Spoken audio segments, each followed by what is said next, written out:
যারা দাঁড়িয়ে আছেন আমার মন বলছে দাঁড়িয়ে থেকে যদি কোরআন শোনেন একটু পরিবেশের বিঘ্ন দেখায় নাকি বলেন?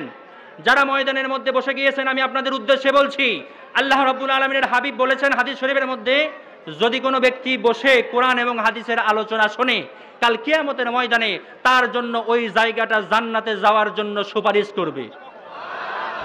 এত আসতে বললেন সুবহানাল্লাহ।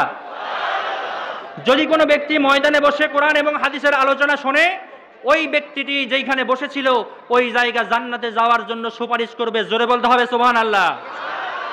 আপনারা যিনি যেখানে বসে আছেন ওই জায়গা ত্যাগ করে সামনে যদি ফাঁকা জায়গা পূরণ করে আর একটা নতুন জায়গায় বসেন তাহলে আপনাদের জন্য জান্নাতে যাওয়ার সাক্ষ্য বাড়বে না কমবে? আপনারা জান্নাতে যাওয়ার সাক্ষ্য বাড়াতে চান না কমাতে চান?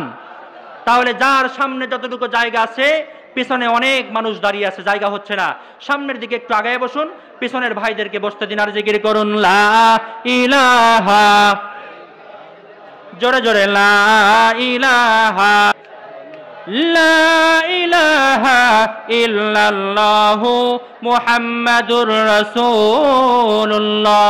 সকলে বলছি সাল্লাল্লাহু আলাইহি ওয়াসাল্লাম। বন্ধুরা আমার ভাইরা সকলে একটু আমার দিকে তাকান। আমার হাতে যেই জিনিসটা আছে এই জিনিসের নাম কি? আওয়াজ হলো না, জিনিসের নাম কি? এই জিনিসে আমি যদি আপনাদেরকে প্রশ্ন করি গোটা দুনিয়াতে আমরা যেভাবে চলবো এই কোরআন দেখে চলতে হবে, কোনো ব্যক্তি যদি এই কোরআন দেখে চলে তাহলে কি সে আর ভুল করবে? সে আর ঘুষ খাইবে? সে আর সুদ খাইবে? সে আর অন্যায় অবিচার করবে? জুলুম নির্যাতন করবে? কখনোই করবে না।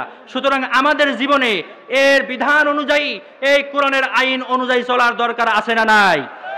এই কোরআনের সাথে চলার জন্য কারা কারা রাজি আছেন একটু দুই হাত তুলে দেখান।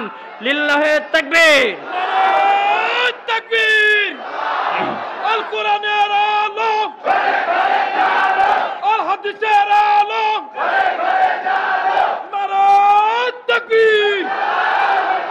হাত নামান। আল্লাহ রাব্বুল আলামিন বলছেন যেই কোরআন আমি আপনাদের সামনে দেখাই দিলাম এই কোরআনের হেফাজতের দায়িত্ব নিয়েছেন কে? আওয়াজ দিয়ে বলতে হবে হেফাজতের দায়িত্ব নিয়েছেন কে? আল্লাহ রাব্বুল আলামিন হেফাজতের দায়িত্ব নিয়েছেন। কুরআনুল কারীমের মধ্যে সূরা হিজরের 9 নম্বর আয়াতে আল্লাহ রাব্বুল আলামিন কত সুন্দর করে বলে দিচ্ছেন, ইন্না নাহনু নাযালনা যিকরা ওয়া ইন্না লাহু লাহাফিজুন। জোরে জোরে বলতে হবে একবার মারহাবা। এই কোরআনের যে আলো আছে, যে বাতি আছে, এই আলো বা বাতি আমরা কি নিভাতে পারবো?